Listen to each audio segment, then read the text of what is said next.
Hi పిల్లలు, అమ్మమ్మ కథలకు స్వాగతం. ఈరోజు మనం బాదరాయణ సంబంధం అనే ఒక పాత చందమామ కథ చెప్పుకుందాం. ఇది రచించిన వాళ్ళు ఎవరంటే కొడుకుల నారాయణ గారు అని ఆయన ఈ కథని రాశారు. అది కథ ఏంటంటే, అనగనగా ఒక ఊళ్ళో అప్పంబొట్లు అనే బ్రాహ్మణుడు ఉన్నాడనమాట. ఆయనకి పక్క గ్రామంలో ఉన్న బంధువుల్ని చూసి రావాల్సిన పని పడిందనమాట. అందుకని ఆయన ఏం చేస్తాడు, ఉదయాన్నే చద్దన్నం తిని తన బండి మీద ఆ బంధువుల్ని చూసి రావటానికని బయలుదేరతాడనమాట. బయలుదేరి అలా ప్రయాణం చేస్తూ ఉండగా మిట్ట మధ్యాహ్నం అయ్యేటప్పటికి ఒక గ్రామం చేరుతాడు. ఆ గ్రామం నుంచి ఇంకా తన బంధువుల దగ్గర ఊరు వెళ్ళాలి అంటే ఇంకా చాలా దూరం ప్రయాణం చేయాలన్నమాట. ఇతనేమో పొద్దుననగా చద్దన్నం తిన్నాడు కదా, ఆకలేస్తోంది. అంటే అప్పుడు పూర్వం టిఫిన్లు అట్లా ఏమీ ఉండేవి కాదు. ఎవరైనా సరే పక్క గ్రామానికి వెళ్ళాలన్నా లేకపోతే ఏదైనా పని మీద ఎక్కడికైనా వెళ్ళాలన్నా ఇంట్లోనే చద్దన్నం తినేసేసి బయలుదేరి వెళ్ళేవాళ్ళు అనమాట.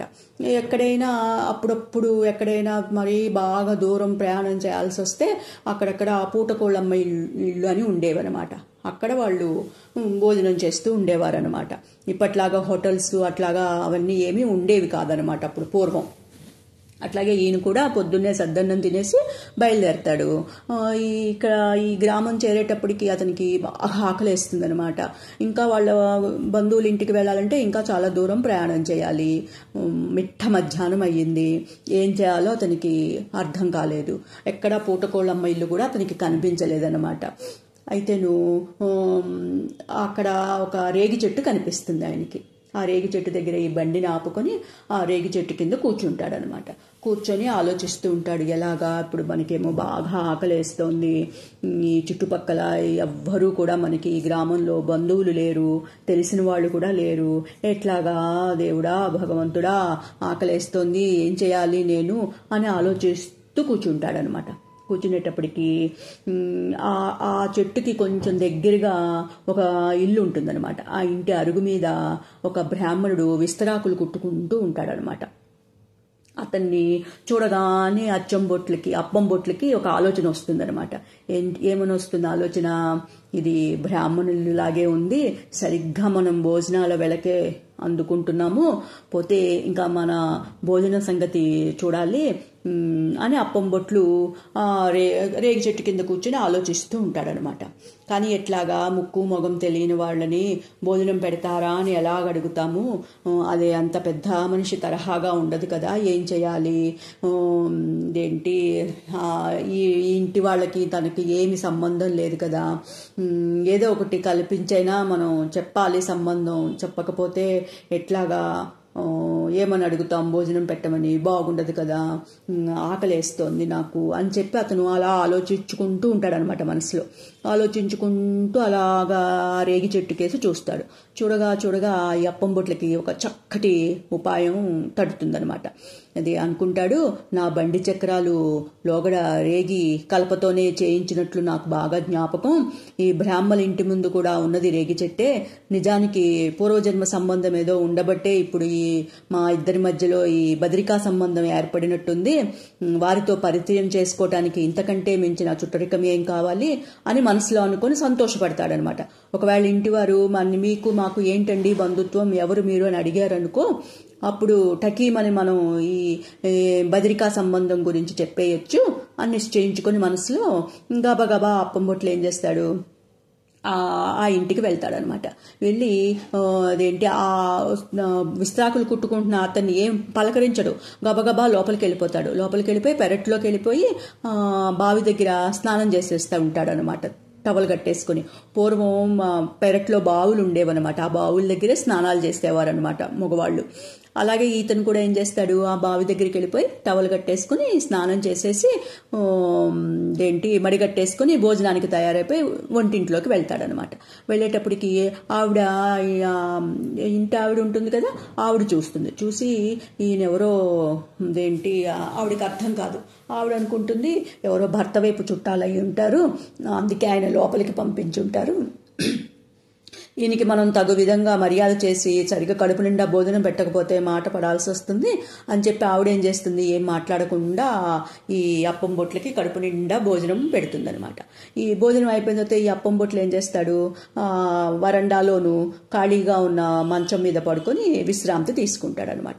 విశ్రాంతి తీసుకొని సాయంకాలం చల్లబడిన తర్వాత చక్కగా లేచి బట్టలు వేసుకుని మళ్ళీ తన బండి దగ్గరికి వచ్చి బండి కట్టుకుని మళ్ళీ ప్రయాణానికి బయలుదేరుతూ ఉంటాడు అనమాట.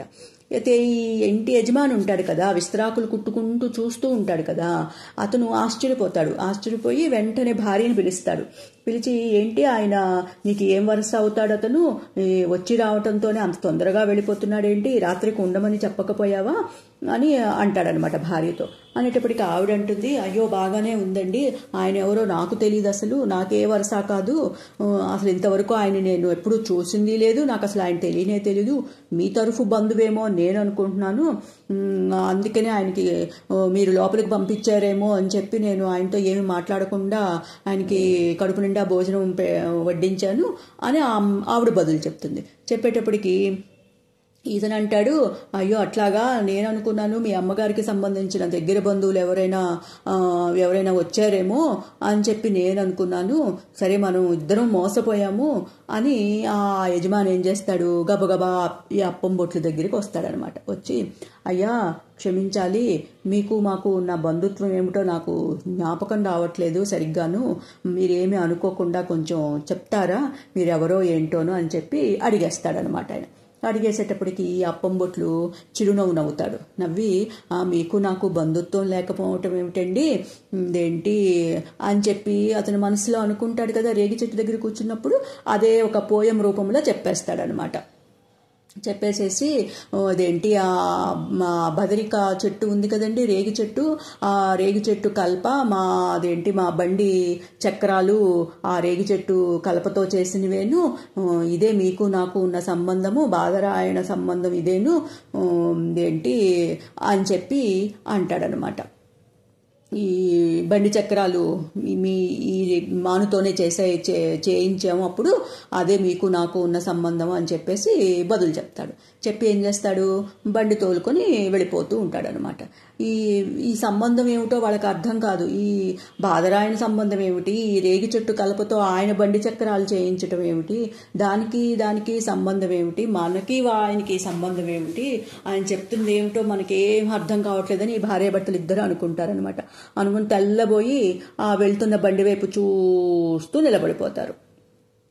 కథ కంచికి మనం ఇంటికి. సరేనా? మరి ఇది ఇంకొక విషయము. ఇది నా కథలు వింటున్న మీ అందరికీ ధన్యవాదాలండి. ఇంకా మీకు ఎటువంటి కథలు వినాలనుకుంటున్నారో కొంచెం కామెంట్స్ ద్వారా తెలియచేయండి.